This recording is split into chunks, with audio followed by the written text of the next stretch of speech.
les nations et les peuples d'Afrique se sont fait voler le XVIIe et le XVIIIe siècle, sur le continent où l'histoire humaine a commencé et a connu ses premiers développements civilisationnels qui ont ensuite formaté le reste de la civilisation méditerranéenne.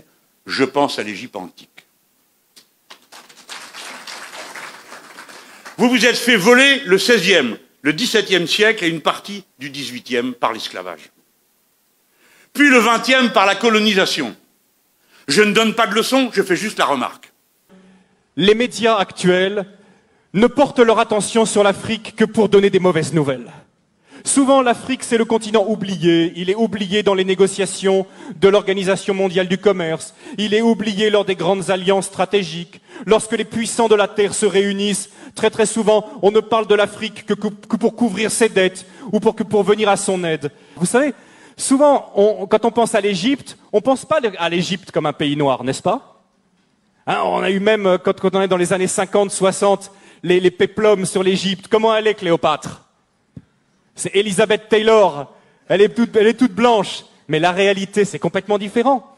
Toutes les recherches historiques ont montré qu'à l'époque de Moïse, ont montré qu'à l'époque biblique, l'Afrique était un pays noir. Et d'ailleurs, il suffit de regarder les hiéroglyphes aujourd'hui pour voir toutes ces femmes égyptiennes avec les cheveux tressés qui ressemblent à s'y méprendre aux Peuls du Sénégal. Des recherches ont montré que les Peuls du Sénégal, pour ceux qui les connaissent, sont parmi les descendants les plus directs des Égyptiens. Les travaux, entre autres, du professeur Cheranta Diop et d'autres ont montré que l'Égypte était un pays noir, que l'Éthiopie était un pays noir et que la Libye était un pays noir.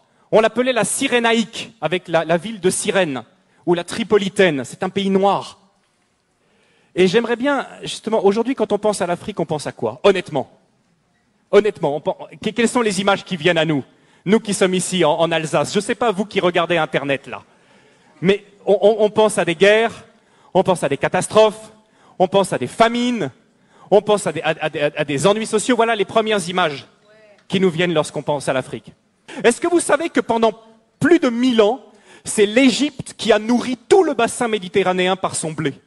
L'Égypte possède un cadeau de Dieu extraordinaire qui s'appelle le Nil, qui est probablement le fleuve le plus extraordinaire du monde, un fleuve qui vient du lac Victoria au Kenya, qui coule dans un delta. Qui donnent la possibilité de faire du jardinage de façon extraordinaire. Le Nil, c'est un cadeau de Dieu. Le Nil, c'est ce qui permet à l'Égypte d'avoir toujours été riche. Et quelque chose de très intéressant aussi, ce sont les Égyptiens qui ont inventé le jardinage.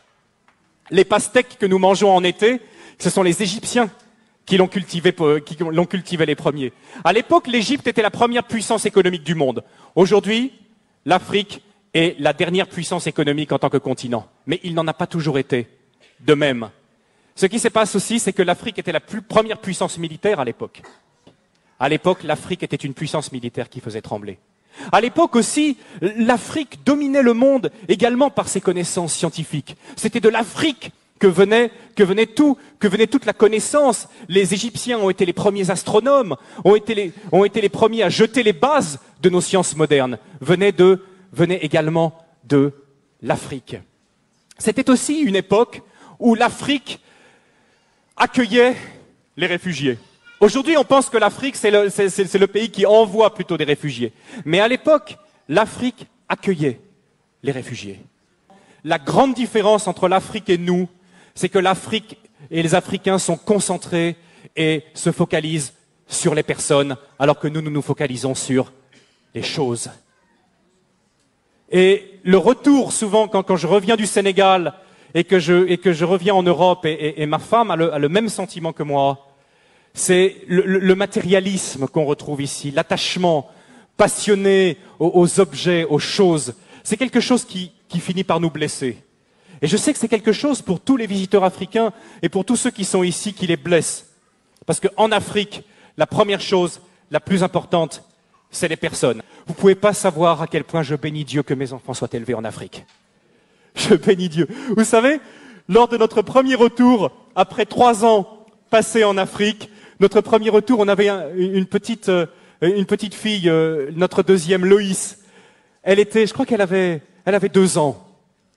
Et quand elle venait ici en Alsace, elle passait son temps comme ça, à lever les mains. Quand elle voyait les gens, elle levait les deux bras comme ça. Parce qu'elle savait qu'en Afrique, elle avait expérimenté que quand un enfant tend ses bras, qu'est-ce qui se passe? N'importe qui soit de la famille ou pas, va prendre l'enfant dans les bras, dire une parole gentille, le consoler. Et elle était là en Europe, elle tendait ses bras comme ça, mais c'est pas la même chose ici. C'est pas la même chose. Grandir en Afrique, c'est grandir dans le continent le plus humain, le plus chaleureux et pour moi le plus merveilleux qui se puisse être. Je remercie. Encore une fois ce matin, je profite de ce passage, je dis merci à l'Afrique. L'Afrique est le continent le plus humain du monde. Alors bien sûr, chez nous, ça nous a apporté beaucoup. On a le développement, on a les machines, les voitures, on vit plus longtemps, on est en meilleure santé, on a de l'argent en banque. Est-on plus heureux? Est-on plus heureux? On nous dit toujours qu'on cherche le bonheur. Et je partage quelque chose aussi avec vous ce matin, c'est que je trouve en moyenne que les Africains que je connais sont beaucoup plus heureux, même s'ils ne sont pas chrétiens, sont en moyenne beaucoup plus heureux que même beaucoup de chrétiens que je connais en Europe. C'est triste à dire, n'est-ce pas? Mais nous sommes tellement soucieux. Et si nous regardons bien d'où viennent la plupart de nos soucis, viennent souvent de questions matérielles. Questions d'argent, des questions de travail qui nous minent. Mais les Africains que je connais, même s'ils ont des situations beaucoup plus difficiles, ni sécurité sociale, pas beaucoup d'accès aux médicaments, compte en banque, la plupart du temps, rien du tout, mais heureux de vivre et reconnaissant pour les petites choses.